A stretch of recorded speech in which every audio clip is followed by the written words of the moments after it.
Words matter. Welcome to the Words Matter Pod with Akil Pinaka podcast dedicated to wordsmiths. I'm here at Legacy Vinyl Boutique in Dumbo, Brooklyn, with 1/3 of Legacy Vinyl Boutique, certified hypnotist, director of digging for Weldon Irvine, and producer of Yusef Hawkins' Storm Over Brooklyn. Victorious Costa, how are you? I'm good. What's going on? Happy to be here, but happy to have you here too. Yeah, I'm same, and thank you for being a part of this. I definitely appreciate that. I mean, we met on a whim, so. Word. Yeah, you know, I met Victorious through another interview that I'll put out.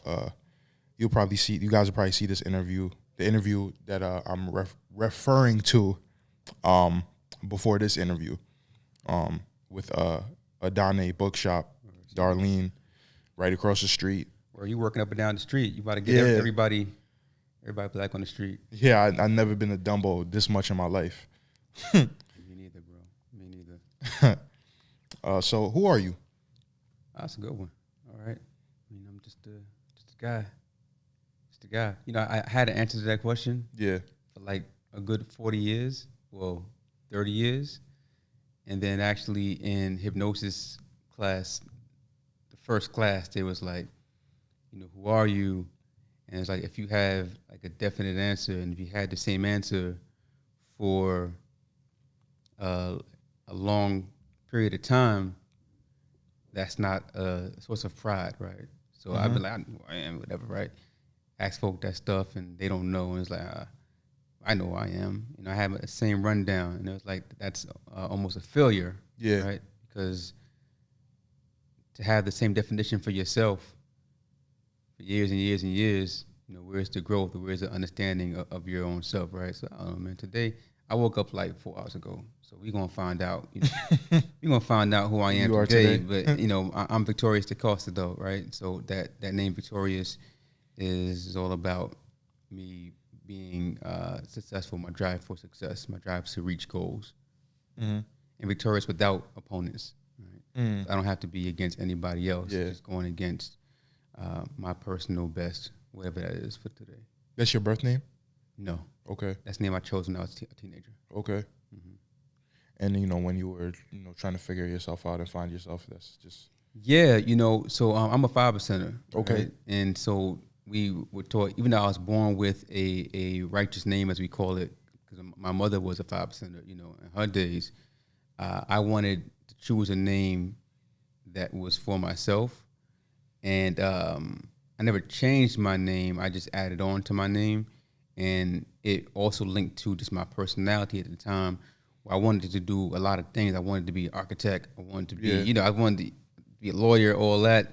And by 18, I figured out like, whoa, there's just so much out here that I could be, and so much that I put behind me. And I realized I was changing, and it brought me a little bit of anxiety. People would ask me what I want to do and all that, especially since I was a freshman in college. And I wasn't doing well.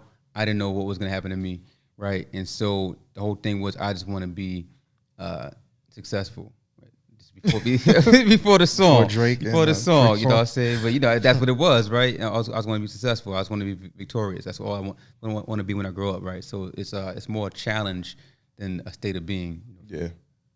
And you know, for the people who don't understand what being a 5%er is, it's the nation of the gods and earths.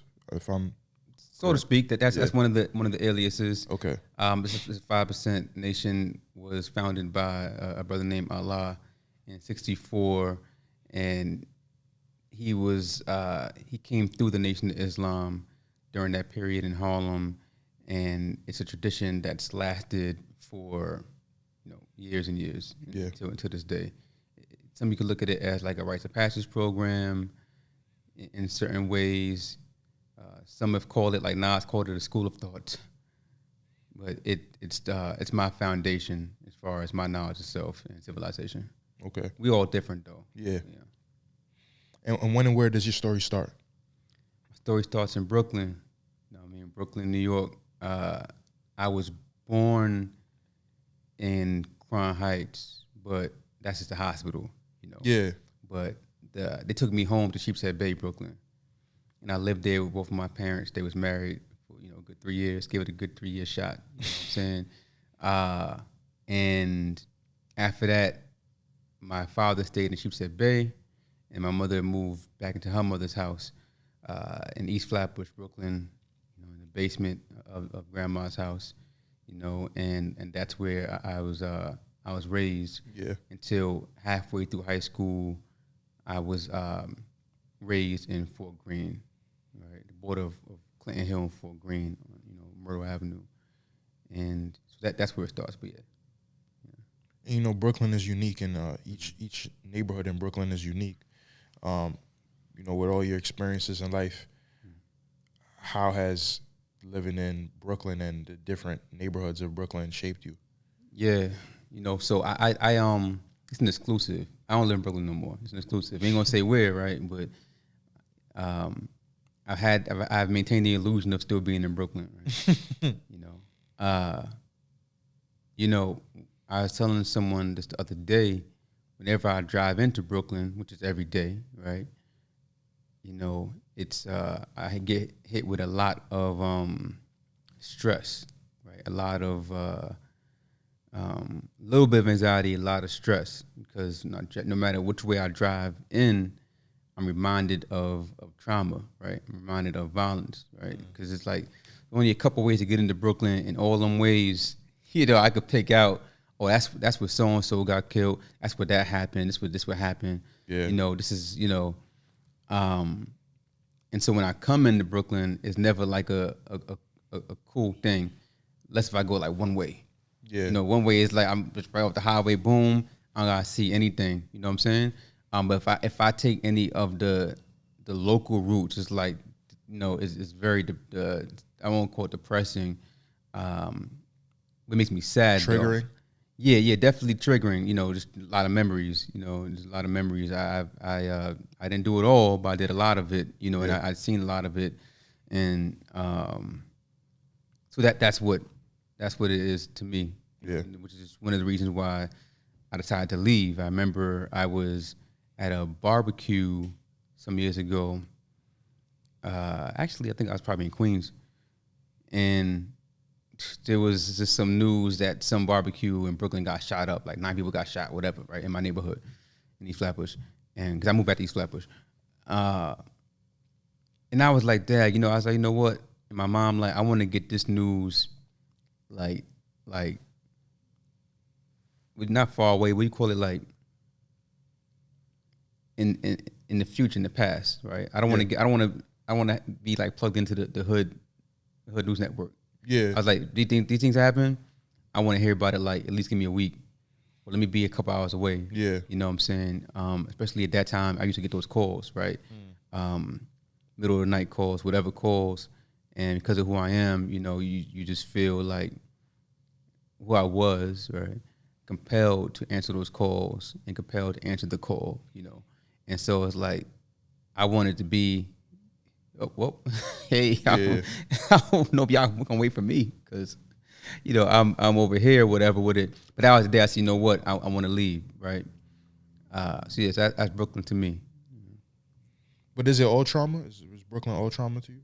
I mean, bro, like, you know, like, nah, there's restaurants, you know what I'm saying? Like, there's, you know, there's King's Plaza, you know, but, you know, even the cool things were shared with people who are not there no more, right? Yeah. Whether it be, you know, friends, you know, my family. I lost, honestly, my whole family. I lost my parents, my grandparents, aunts, whatever. So it's like, if I were to say, oh yeah, the lobster place, you know, on Emmons, it's like, yes, my father used to say to me, oh, my father, you know. So a lot of it isn't like just mad trauma. Yeah. But because I'm a writer as well, you know, and I'm very in tune with my emotions, like I could see a corner store and be like, all right, this is the corner store that I went to at my father's house. I remember being in the corner store. It was mad cool. I remember, like, you know, getting Edmonds cakes. That was mad cool. I remember I had to pay with food stamps. I remember I had to buy cigarettes with food stamps. I remember that, you know, he didn't really want no food because, you know, he was doing his little, you know, 1-2 thing, you know, with his chemicals, you know what I'm saying, his body and everything. And so I go into that like, damn, they didn't buy cigarettes with food stamps? And I bought ice cream. I ain't buy no food there. The fridge was mad empty. You know, the fridge was like a lemon. It wasn't lemon for no juice. Lemon, you just clean out on the arms with the lemon. You know, some molasses to make, you know, some sugar and water, molasses water, you know. Maybe some bread on top of the fridge. So I just go at the entire story, right? And then it's like, but then I go back to my mother, or my grandmother's house. My mother wasn't there, you know, all the time. You know, and then it's like, oh, that's cool. But then I think about other stuff, you know? So it's kind of like, I don't live in that space. Yeah. But when I go into the physical spaces, it hits me first, and I have to go through my own process of reversing that whole story, right? And talking myself down. But yeah, man, it was a lot, bro. Like, it was, you know, hate to tell you, well, I love to tell you that it wasn't a lot, but it was a lot. Yeah. And my, you know, in my situation wasn't even like half of what it could have been. Yeah. You know, praises due. Yeah, well, you know, you made it out that. And, good morning. We're here in this beautiful space, and it's a record store, and that's why I love life, man. Yeah, it's like, when does music come into your life to where you can beginning? In that Sheepshead Bay apartment, because my family was, I think, the first family that lived in there, because it was white neighborhood, white, Italian, Russian, whatever. And so my theory is they put him right across from the garbage room, the incinerator, and all that, because he's black. That's how I feel about it. So now I'm born in '77. So time I come of age in the early '80s, people was throwing out their records for CDs and tapes, and so all the records are right across the hallway, right across the hallway is Mad Records every single day. In the incinerator room. Right. Yeah. Every single day there's Mad Records, and so, you know, ain't too proud. just go get the records and bring it back in the crib, you know, records and everything, you know. And my pops, what I learned after death is that he was a DJ in Panama. Like, he also wanted to be an electrician, but he didn't become an electrician. Yeah. So those two together is like, maybe we had 3 turntables in the crib all hooked up, mad mixes. Like, what I learned, he was an audiophile. I didn't know what that was, but everything was hooked up to the sound. And I had my own turntable, and that is, you know, mics. That's how I started DJing, you know, myself, whatever, on the floor. But yeah, since the beginning. And what I realized a few years ago is a story that my mother used to like to tell all the time.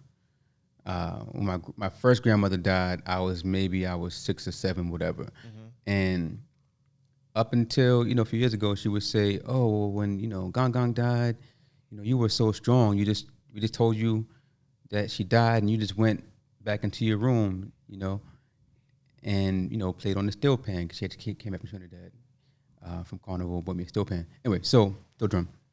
So I remember that story. I remember them calling me out. I was like, Dad, why are these two people together? Because I knew at that point, I'm 6, like, they don't be together. They together. What happened? Gong Gong died. Oh, okay. Went to my room, played the steel drum, right? And so the narrative that she was saying was that, you know, they saw that he was so strong, whatever that strong stuff means. Yeah. So now, took me like mad long, took me about, you know, 40 years, right, to figure out that when I was playing on the steel drum, that was my way of expressing my feelings, right? I never really understood that. And though that was, I would say that through life, but I just realized, like, oh no, that really is real for me. Like, I'm able to express my feelings through playing music, right? And if I can't be listening to music, will help me de-escalate feelings, or help me get feelings that I need, whatever. Yeah. But she never knew that. She thought I was just like, all right, I'm playing with my little toy, but that's just the only way I knew how to get it out, right? So when I'm on them drives to Brooklyn, whatever, I gotta play the right song, or else, you know, I gotta pull over and cry or something like that. Yeah. That don't happen that often, but, you know. Yeah, but you know, you learn how to cope and adjust to in the commuting. Moment. Yeah, it's a thing. And she stayed out of East New York. Not just certain areas. Atlanta, Fulton Street. So what you gonna do? Anyway, so I stay out of East New York too. I mean, respect to East New York, but you know how it is. Yeah. You know, what in between you being introduced to music and taking records from the incinerator room, you know, what happened in between that and you owning a record store? I mean, that's a long time, but, you know, the short version is that I had a lot of records. I lost half of the records in storage. I didn't pay my bill. And I was at a crossroads. And I was like, well, what to do with these records? Yeah. You know, the whole plan was to leave them to the next generation of my bloodline. I don't have any children, though, right? And I was like, you know, I can just get rid of this stuff. And I had a situation where I did have to move again, right? And I boxed everything up. Now, same token, I had one of the younger brothers, Ali, one of my partners here. He's in his 20s, and he wanted to do a record store. Had this idea for a couple of years, and we would chat about it. I'll try to give him some you know, advice, you know, or my opinion on it. Yeah. And then, like, this one day, it just clicked for me when we found a place that had cheap rent. We thought it just felt like, yo, I can get in this with you, right? I got mad records. He had records, you know. He was buying records, you know, every day, crates of records. So it's like, this might be easy, right? We just rent this little space right here. You know, we just use our records, and that was that. So, I mean, I had a whole lot of life between, you know, that incinerator and now, right? With some of these records that are still here exist from that time, but it was just about me wanting to be in minutes with my friends, and me wanting these things to go to good use and not just throw them out or whatever. You know? Yeah. What stories? So all of these records come from you guys' personal collections? We started with personal collection, but then after, it's been almost a year now, so, you know, we bought a couple of other people's collections, and now we have a lot of new records too. You know, with all the different people that you meet and how you've acquired these records for your personal collection over time, like what stories do these records tell? Man, it's funny. I used to DJ for a while, man, so a lot of it.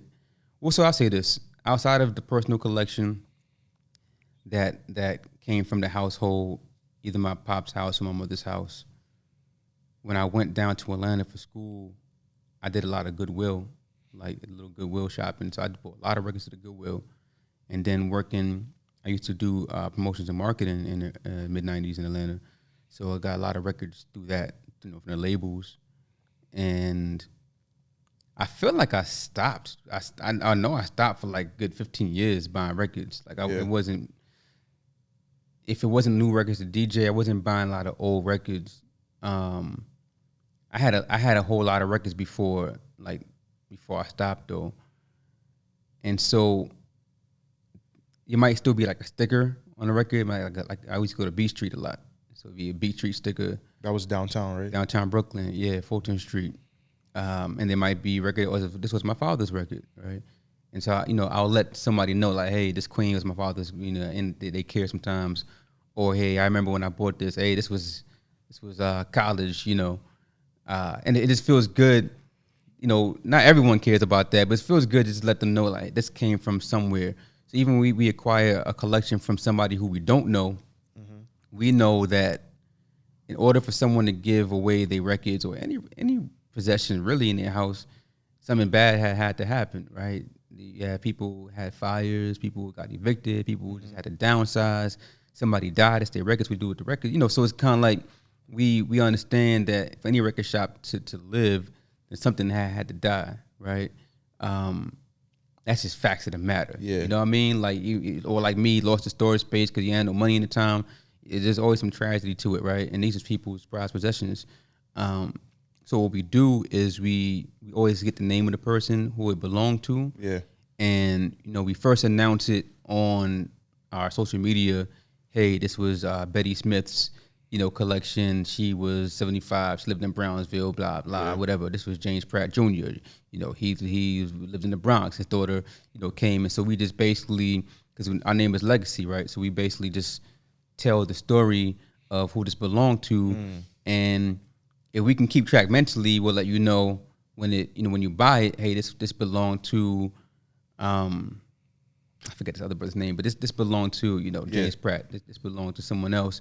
And the way I see DNA, and energy, like that person coming home with you anyway in some sort of way, because their stuff is all over, right? Whether it be their name written on it. Like there's a collection, brother R. Zemet, Z-A-M-E-T, he wrote on all his records, or just like a coffee stain, or just like the fingerprints, which we wipe the fingerprints off. But the DNA is all on it, right? And for me, that matters, right? The DNA has all of you, all your ancestors, all your energy. So like any object, and then you have just the record, what the record meant to them. It's a lot. And so here in Legacy, we're almost like a shrine to a lot of these people and these ideals. So you look around Legacy, you have pictures of people from the past and such. So we're a little bit more, well, I won't say more than a record store, because there's different kind of record stores, but we're doing something a little bit different here, right? And that's why we're kind of plopped down here in the middle of where we are. It's just kind of like we the Moors or something like that. Let me start using that. Yeah. We're not Moors, but it feels like we just like plop down in the middle of this territory where we're not really supposed to be in, apparently, but it's ours anyway. We talking about we was here first. Yeah. And we're unapologetic about that, So, I've never really heard a premise like that before, just telling different people's stories through different collections of music. And it does make sense why the name is Legacy. Yes, sir. That's our culture, right? Like we tell stories through music and through the drum and the instruments, and that's what we do. Tell those stories. I saw on your Instagram in one of your posts that you wrote about how many of your DJ pairs were making the transition to digitizing their collections while you were still getting used to Serato and CDJs. Now you own a brick and mortar record store. Do you think that there's a connection between you holding on to older technology as a DJ and you owning a record store where you sell vinyls, which is a older medium of how we consume music? Yeah, that's interesting. I know that post. It was difficult for me to learn the digital stuff. There's a direct connection. It's nothing that I planned, nothing that I thought that it would happen. Like when we opened up the store, I had no idea what was going on since I've been out of the game, right? Yeah. I had no idea, because the label stopped making records about 2007 or 8. I think that's the years. I had no idea there were people that were still doing it. I had no idea, even though I would go to record fairs here and there, I had no idea this was something that was still happening. Even to opening up the store, I researched that, $400 million were spent on vinyl, at certain years. Like I see that. I see how we can do it. Yeah. But I had no idea that it was just, it kept on going. So, I would like to say that, I always knew this would come back one day. I had no idea. It's just something that just fell in the lap. It came out of quarantine. It's like, let's do something. Yeah. This is easy to do. Within reason, it's easy to do. What's the worst that could happen? We just going to do it. I'm the person that I'm just going to do it. We just going to do it because we still alive. So we going to do some stuff. And if we stop doing it, we going to stop doing it. But at least we did it. And it is good that people now respect if I DJ or someone DJs just vinyl. Now it's very heavily respected. Yeah. For whatever reason, but the digital also has its benefits, a lot of benefits. Yeah. But I remember that. Yeah, that was a real stressful time. Bro. Like the CDJs first, and my man Metaphysics, who he's not here no more, but Metaphysics, Jamal Gordon, he's from Queens. He was always telling me, "Yo, you got to do it. You got to CDJs," and then I did that, and they got to do the Serato. That's not how you move, but you know what I'm saying? That's how I felt like, dude. So I just remember those times that he would always push me to stay with the times. The times, right? But now we are in the times, and now even though we're doing vinyl, which is something from the past, right? It's over 100-year-old technology.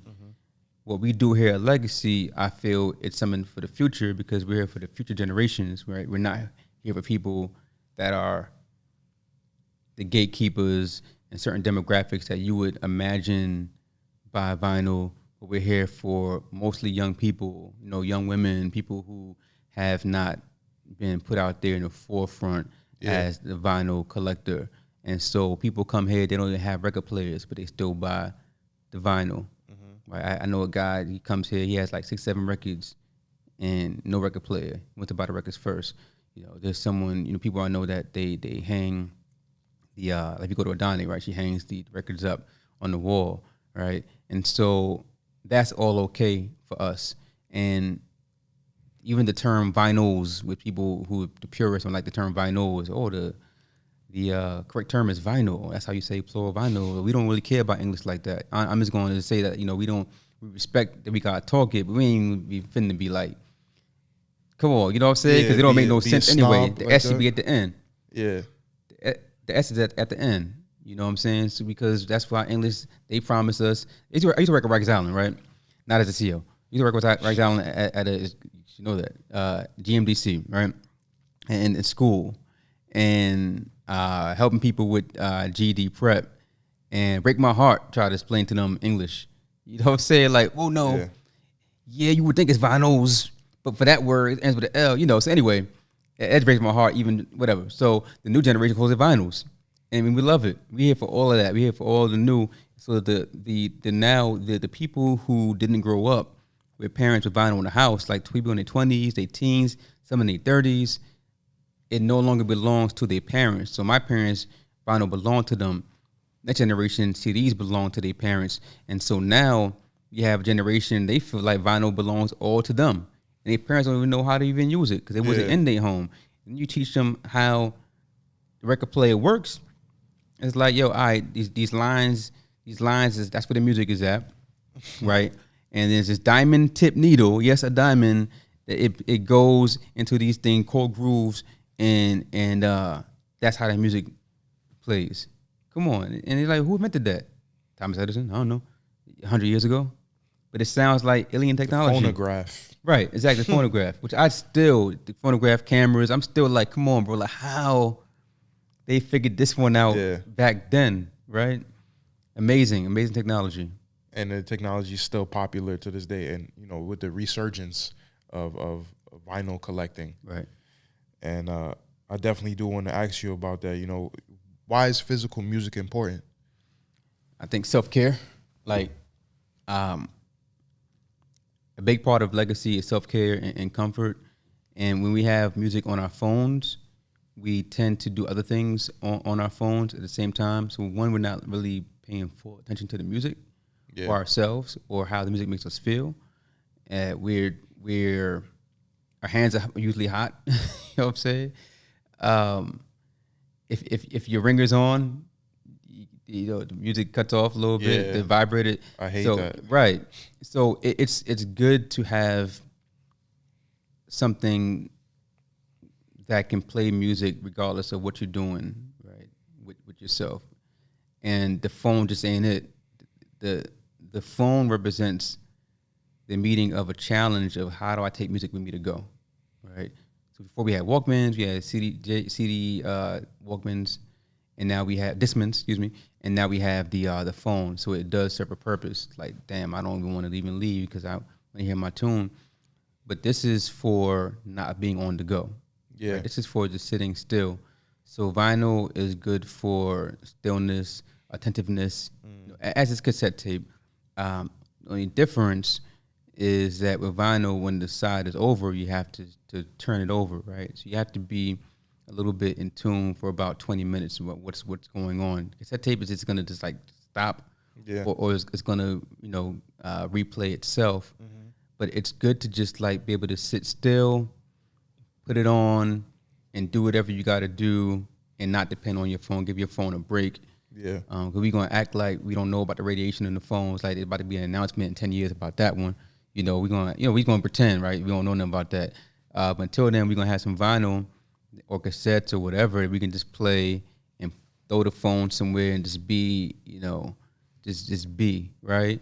And another thing about vinyl, it's a good hobby to have. Like, I think we all need a hobby. We need something that we can collect and care about. And you have to care for your records. You have to clean them. You have to store them properly. It also teaches responsibility. Things I didn't know when I was just DJing and collecting. My stuff was all over the place. When you have to sell them, you start to understand, like, not take care of these things. So it could be like a pet. It can be just, even if you're not hanging it on the wall, it could be your artwork. It could be something you have your friends come over and you show them. Yeah, so, physical media, it's cool. Mad fresh, yo. Yeah. According to CNN in 2020, vinyl sales surpassed CD sales for the first time since the 80s. What do you think about the resurgence of vinyl records over the past few years, and who benefits from this? So who benefits from it is whoever is making the records. We benefit second as retailers. I think it makes me hopeful that some of it will trickle down to us. I hope that, just like the marijuana game, I hope that more of us get into it. Yeah. Right? And not too many black and brown owned record stores in the country. Right? Even in New York, not a lot. So when you say who benefits, just the major labels. Major labels are now in the game again. Right? You had Taylor Swift, you had Adele, major drops. Then we see Tyler, who apparently sold 45,000 units of vinyl. That's amazing. Through his website. So it's good to see him capitalizing on this resurgence in such a smart way, just all indie.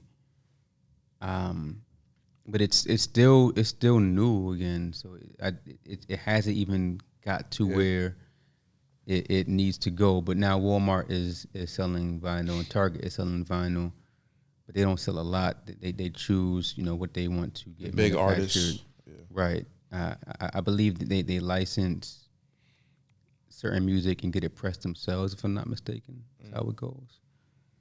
But yeah, it's cool. It's cool. Why do you think the popularity is growing again? Because we were talking about phones, and you have the ability to have thousands of songs on your phone. We had CDs. CDs still exist, but CD sales have declined. But the only difference between a CD and vinyl is that CDs are digital files on a disc, but it's a physical thing, and vinyl is it's vinyl. So why is it that vinyls are popular again and CDs have lost popularity? So let me refine what you're saying. CDs they're less than vinyl, but they also are on the come up. If I had time, energy, I might tell the guys, let's do a CD store. Yeah. You know what I'm saying? And people do come here asking for CDs.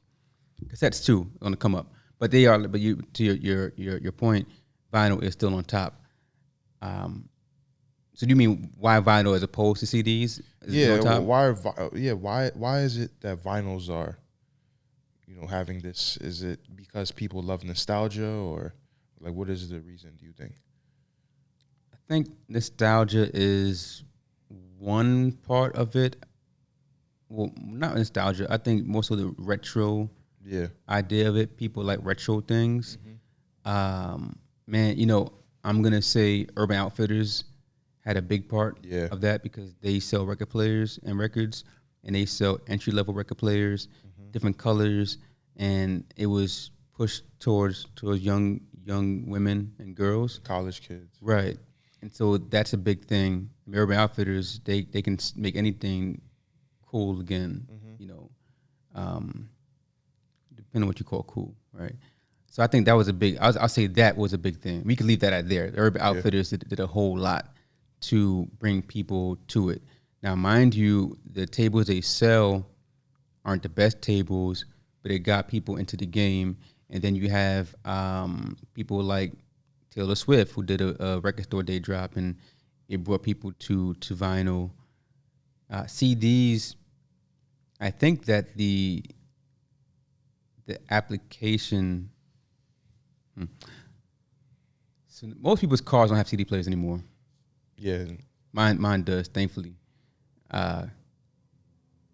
People don't have the Discmans like walking around, they skipping. Like CDs were a good idea, but only for certain applications, right? So the Discman it worked, but it didn't really work. You couldn't really do too much. You had to buy $89.99 for the one you can run with and whatever, and like, you know. Then when the CD is scratched, man, that really, you know what I mean, that really showed. Sorry, I got people coming.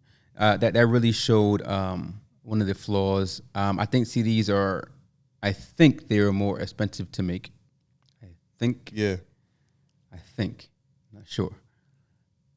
But they never went away per se. But I think the explosion of bootleg CDs, CDRs, I don't know. I think people just got tired of CDs, bro. And honestly, CD overload. Yeah, I mean, you know, but so here's the thing. It didn't go from vinyl to MP3, right? The streaming. It went from CD to MP3. So I think just CDs just got knocked out last, right? Vinyl had time to strengthen up. Yeah. You know, vinyl never got knocked out by MP3s. And vinyl wasn't in our face all the time like how CDs were. Right. Yeah. Right. So MP3 player was fun. I mean, obviously Napster killed everything. Streaming killed downloads, but vinyl wasn't toppled by MP3s and streaming. CDs were. Yeah. So it's I think someone, not me, can write a book about that. I do know MP3s sound trash. You know, streaming is trash because the sound is compressed. Yep. But no one really cares, right? So the thing about CDs was like, oh, it sounds so crystal clear, but no one cares about crystal clear anymore. So why am I going to buy this thing? No one, and I can't even take it with me. And no one, I don't care if I can't hear the violins. What violins? Yeah. Laffy Taffy. You talking about? You know what I'm saying? Like, as long as I hear that bass, sort of, you know what I mean? It's like, why did big headphones die, right? In you know, popular culture. I can stick it in there. I don't care if I don't hear a certain range of frequency because the music doesn't suggest that I you know, I need to. Yeah, you know, the music. It's like dancing, right? I like to dance. It's like you go to places, there's not too much dancing, but the music doesn't really suggest you should be dancing to it. Yeah. It's just, that's why the dances get zanier, right? Your body got to move, right? It used to be the music, the band or whatever would do all the wild stuff for you. And the dances were good, but they had a certain rhythm to them, you know, because the music did all the other stuff for your mind and your body. But now you have the opposite. The music doesn't really do too much. Now your body you got to do all this type of stuff to get. You know what I'm saying? It's pretty interesting. But yeah, I don't know. Someone did it. Some you know, some company was like, nah, that's what we on right now. We ain't gonna do that no more. Yeah, I mean, I guess it's just a natural progression of advancements in technology. Just, you know, you need things fast, you need things smaller. So, you know, it's about convenience. But yeah, I mean, I definitely every now and then I run into another nerdy person who is definitely just an audiophile about CD quality sounding better. I always say CD quality sounds better than MP3s because it's not as compressed in the file. And it's like an obvious difference to me, but you know, people don't care. Obviously, people don't care. But look, you know, I'm a year in this game, so I might be mad wrong in different things. I don't know a lot of the things. I learned things. I'm not, you know, I'm a filmmaker that got into the game, so I'm always learning more and more, you know. Yeah. You know, I want to talk back about, go back to just talking about mental health related matters. You're a certified hypnotist. And hypnosis is something that is usually represented in film or TV as a tool of the occult to use to put people in a trance. And unbeknownst to me, until doing research on you, I found out that hypnosis is a form of therapy. Yeah. So, you know, with all the different ways to help people with mental illness, why become a certified hypnotist and not going the route of a more traditional therapist? I'm gonna say it like this, bro. I don't do good with years of school. I'm gonna start there, cause I do here and there think about, yo, I'm gonna do this. Like, nah, we ain't doing 6 years. Yeah. Nah, bro. You're like, you know, I went to college a few times. But it's not my vibe.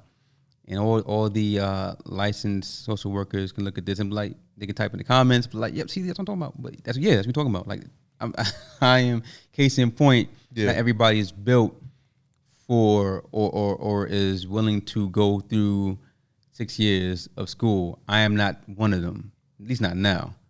Not going to do it. It's number one. But it's not. I'm not reverse engineering, right? So I'm not saying that what's the next best thing. I started doing this shit lately. I don't know where it came from, bro. But you know, what's the next best thing? Oh, I know. I'll be a hypnotist instead. It was not the case, right? It's not second fiddle to me at all. So let me say that I was a client of hypnotherapy starting from 2012,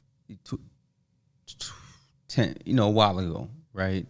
Hypnotherapy helped me. Yeah. And so I knew that it was real. I knew what it can do. I've been going to therapy for my whole life. Since 8 years old, right? Yeah. Not straight, but 8, then 14, then 19, you know, so I've been going, whatever, right? So, and then even like being a 5%er, I learned how to analyze self, yada, yada, yada. So where some folk would be like, well, I don't need therapy, whatever. I knew it wasn't the case, but I knew that I needed a little bit more because I could sit with a therapist and just, it might not work out for either of us, right? So I needed something that could talk to my mind on a different level, right? Because I can rationalize things and justify things, and I can hide things, right? Yeah. I can make things sound a certain way, but on the subconscious level with hypno, that hardly really exists. So it worked for me. It worked because I'm just going to use, for the sake of clarity, traditional forms of therapy. I'll just use it like that. Traditional forms of therapy, you might get like a plan, right? Or you have like awareness, these aha moments, hopefully. And you know what you got to do. You done heard it. There, my therapist said, I need to, you know, blah, blah, blah. But then there's so much work you got to do, right? There's your homework. You got to do the work, right? Not just about being aware. Now you got to act on it. But that's difficult for some folk, right? For most of us, if not all of us, to do the actual work, right? So sometimes we just live in the awareness of our challenges and what we need to do. Even if we have a plan, it sometimes is difficult, right? So we go to a therapist or whatever we do, and it's like, I know I am, you know, that's just me, you know, I know how I'm messed up. So with hypnotherapy, how it helped me is that, like, once we figure out what I got to do, now I need a little bit of help, subconscious, to get me to just do that. Let's you know, I need help to get me there, because, you know, I'll be like, one more French fry, please. That's my last French fry. This is it. Cut me off, you know, whatever, you know. I don't even mean to, you know, I apologize for anyone who is struggling with diet stuff. I didn't mean to demonize that. Anyway, so like with me, it also was expensive. So I couldn't stay, you know, I couldn't stay in there, because even like traditional forms of therapy, live insurances don't even cover that. And if they cover it, it's like it's pennies. And hypnosis is even more than that, right? So even though hypnosis arguably is very traditional, right, and very old, but because of the pop culture, like you said, the occult and the cartoon with the spiraling eyes and stuff like that, and barking like a dog, all that type of stuff, right? That sense of therapy is still in people's minds. So it's expensive. Like my first hypnotherapist was like $250 an hour, and I had to like knock that down. Like, yo, could we do 175 or whatever? What 200? I think it was. Whatever it was expensive. Yeah, it's worth it, but it's debatable, right? How do you value things like that? But I wasn't mad at what I paid. You know what I mean? Yeah. So I would go when I could afford it or when I thought I needed it. And down the line, I was like, I can't. My favorite hypnotherapist, she had a child, and so she was kind of like done. Mm-hmm. And I couldn't find anyone that I liked, so I went online and I started looking at or listening to YouTube hypnosis, which some of them is good, some is a thing. And so I would share this with a couple of family members, my sister, a couple of friends, and I'd be like, yo, this particular channel is good. Nah, this is real. Like, this helped me with this, that, and the third, whatever. This helped me with cleaning my house, whatever. And my sister said, I said, yo, you heard that link? And she said, no. My sister, actually, she's a licensed clinical social worker. She's a therapist. My younger sister, excuse me. That's her right there, actually. Long story. So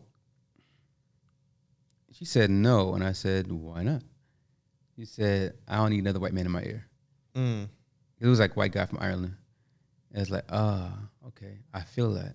So I looked up some hypnosis scripts, and I recorded myself saying the scripts. Yeah. And I gave it to people, and they said, oh, you got the voice for that, whatever, blah, blah. And I forget, people said it helped them, but I started feeling kind of cheap. Like, all you doing is just like reading scripts, and recording them and saying them, whatever, throwing some music on it. Like, what's next? Like, what are you actually doing? Like, what I mean? You just, that's like, what you doing? So I said, yo, I might as well just learn how to do this. Yeah. Right. And my mother also was a social worker. So it kind of, was around. The respect for the discipline is around, right? So it's like, all right, learn how to do it. And I went to the school that my therapist was trained at, the NLP Center in New York. And, before I did that, I did research, and I learned that these scripts, the reason why hypnosis, people say it doesn't work like that, because we're not scripts, right? We're all individuals. Yeah. And so you look at these numbers where it's like 5 out of 10 or 7 out of whatever it is. It's because people are just saying scripts at you that is based upon this one thing. Let's say weight loss, overeating. I've had clients that it's not a one size fits all kind of thing. Yeah. You might overeat for a different reason than this person, or you would do overeat different than this person overeat. So it's kind of like the whole science of scripts, and there might be debate about this, whatever, I'm here for debate, is more so that first generation of hypnosis where we're talking about just like just throwing things into your mind. If you eat a French fry, taste shit in your mouth, whatever, what I'm saying? And that's, like, that has had its place. Yeah. Right.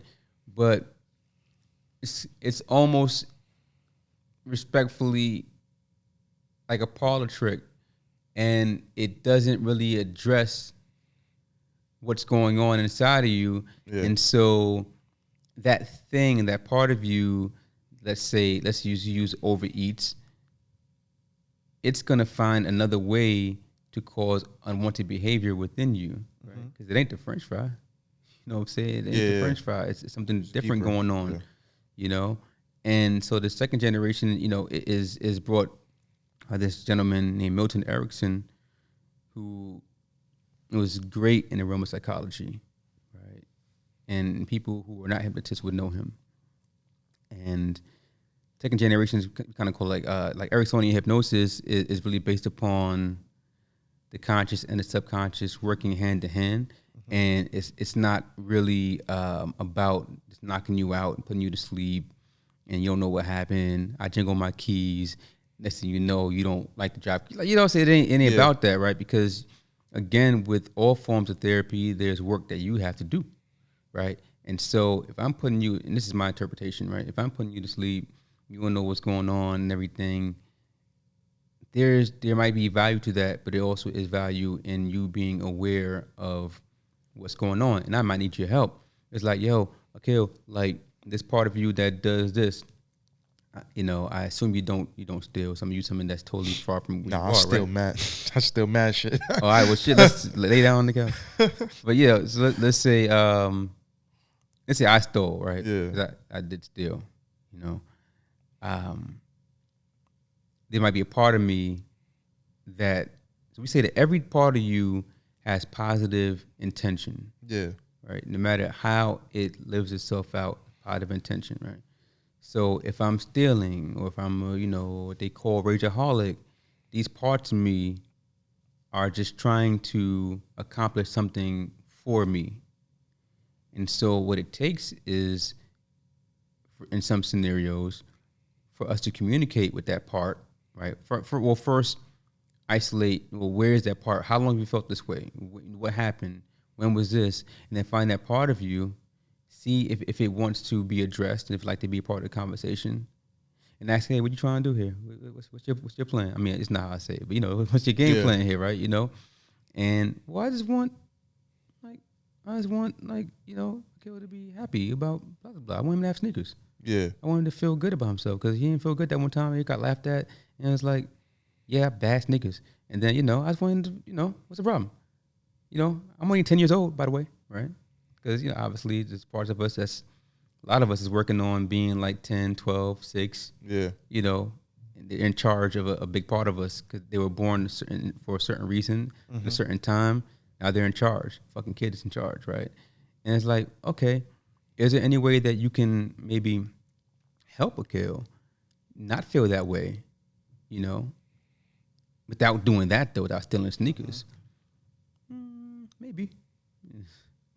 That's how you're in. They ain't my inner voice. Maybe. And what way, you know?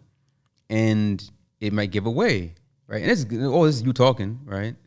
But you also listening and hearing. And it's like, can we try that way for a couple weeks? Try it for a couple weeks. Try it that way. A couple weeks. Okay.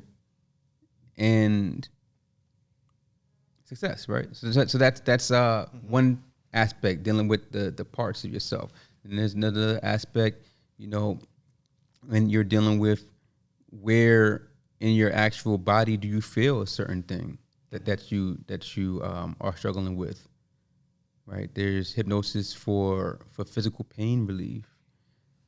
There's hypnosis, obviously, I think we all heard of for smoking, and I've had success with people stopping to smoke, right? Yeah.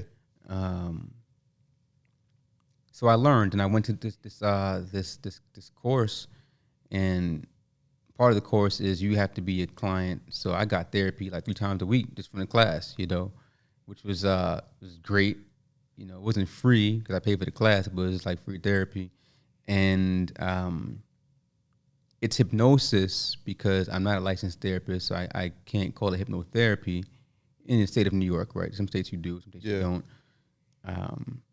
Just like in New York, if you do body treatment, you can't call it a massage unless you're licensed and yada, yada, whatever, right? So I just became, you know, I got certified, right? And it's like a third generation that, if I'm to understand correctly, is about showing you how to do it yourself, right? How, because you shouldn't need me, right?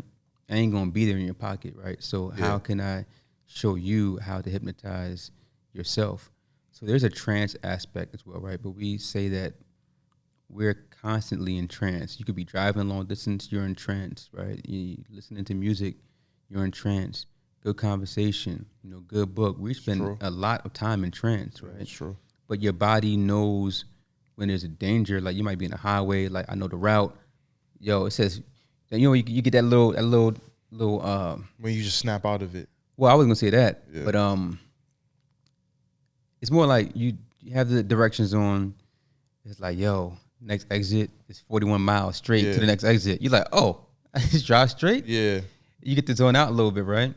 But like you were saying, if like I say a deer jumps out, like you're there, or if someone is like a jerk and kind of gets too close to you, like you're still there, but you're in trance though, right? And so I had people who, if I helped to induce trance, they had their eyes wide open, looking at me, but still like very, very deep in it, right? So trance is something that I understand why people might be scared of it, but trance is something that we all exist in, all day. And so what I do is just help a person look into themselves and guide them into guiding themselves into certain answers. Yeah. And then, how could we help you to not make better choices, but get you to heal yourself internally so these choices are no longer an option for you. Yeah.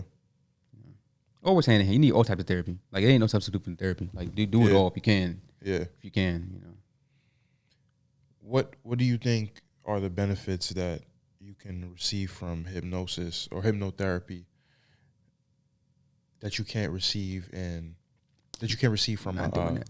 Not doing that. What? Not doing that. Not doing what? What was I say? What asked me? I was about to ask, like, what are the benefits that you can receive from hypnotherapy that you can't receive from like psycho? I'd rather not. Okay. Yeah, because I don't know. They gonna get me right, so I don't know. Like 6 years of study, I ain't gonna come at them with that. But I say with me, personally, it helped me. What I couldn't get is out of my own way. Once I had answers, I needed help to have these answers sink in, and that had to go beyond conversation for me. That's only because, again, I've been going to psychotherapy since I was 8 years old. Yeah. So I don't want to say, like, it's not like this higher than that. Sound like you're minimizing. No. It would be minimizing because I think that it can go hand in hand, right? And the hypnosis that I've learned, Ericksonian hypnosis, it does use a lot of the same principles. Like in my class, I had 2 or 3 psychotherapists as psychologists. I had a doctor of psychology, and so people, they wanted to use that to enhance their practice. So that was pretty good, actually, But again, the gentleman who is the founder, he was great in that world as well, right? So, so that's why I say I don't want to say what you can, 'cause I don't want to deter anybody from going to therapy if they are able to go to therapy. But I say do both. You can do both. You're a rock star for real. Like, you go to the therapist and figure out what's wrong and get the plan. And if you need help, because like my sister, she has Blue Pearl therapy, and that's the name of her practice. And she sometimes sends people to me if she feels as though they need something a bit more, a bit different. So it might be a client she's had for a couple years, and it's like, okay, well, I'll use the word Joanne S. I'm sending her over to you. Just give me a little referral. This is what we've done so far. I think she might need your help with this. So I don't see, school aside, hypnosis as like a separation from that. Yeah. I see it as just a supplement. Yeah. Yes, that's a good one. No, it's a good answer. And I ain't going to school. Bro. It's definitely no more. No, I mean, it's respectful that you just be cognizant of not trying to undermine or devalue a different form of therapy, because just for people who might be using that form and people who have went to school and practice it. I want to talk about Digging for Weldon Irvine, that was a film that you directed, and you've been working on that you worked on that for years, and it's an amazing documentary. I told you yesterday, definitely eyes were watery. Score. With Digging for Weldon Irvine, he battled with mental illness issues or mental wellness issues. As a music lover and mental health professional, how important is it for your mental health to be intact as a musician? I do want to say it's Irvine. You said it right before. Irvine.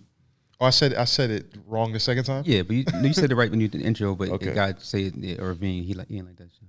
But of course it's like Irvine, California.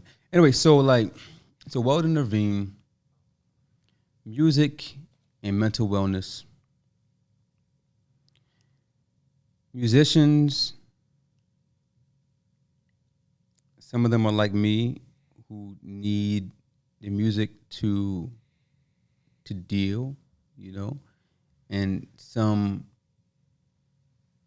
look at it as this is how I can make money to survive, and then some are both, right? But there are so many musicians out there, and there's so little outlets, right? There's so much money out there, but it only goes to a few people. Yeah. Right. A king is only gonna have one band. That's the royal band or whatever, right? Or let's say tonight's show gonna have the Roots in them is gonna play. That's that job. That job is done now, right? Mm-hmm. So it's a lot of these high gigs.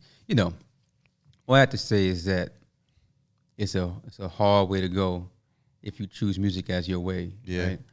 And that can mess with you, right? It can mess with you as far as your thoughts and your hopes of survival. Mess with you from the people telling you, nah, don't do that. Have a fallback plan. Just all the things that people been. Mess with you is like, I did want to be an architect. You're second guessing yourself. Second guessing yourself, exactly. So if you are not too self-aware, you can start looking at other people.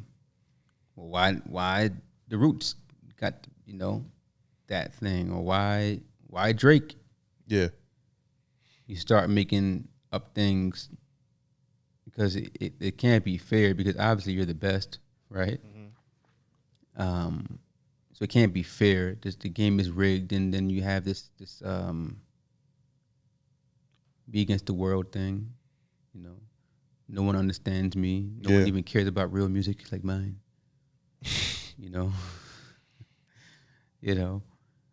All you got to do this and that and the third in order to make it big. And all of that, it can just wear down on you until you might lose touch with common reality. Yeah. Or you might just, if you have any predisposition towards depression, it might take you, further down, take you out, just because no one wants to hear you play, right? No one wants to buy your record. Maybe I'm not good enough. Maybe I'm not good enough. And maybe my mother was right. Right? Mm-hmm. And it just goes, maybe my girlfriend was right. Maybe my husband was right. And don't let it be political music, right? Or meaningful music, I'll say, socially meaningful music. And it's like, this is my duty. This is my duty to be like a dead prez and attempt to shift society through these words and these beats, and not have an outlet. And like a Weldon Irvine, who wrote "To Be Young, Gifted, and Black," which is like one of the anthems of the Black people in the world, not just this country, to working with revolutionary artists on the Amadou Diallo project, right? It's a long time to be pushing out content, trying to save the world. Yeah. And people don't even know your name, and it could hurt, but also could feel like I failed my purpose here on the planet. Yeah. And whenever we hear cynical artists, we should keep that in mind, that they're going through a lot of pain themselves because they might feel inadequate. Yeah. Yeah, that's what happened to Walden. All that happened to Walden.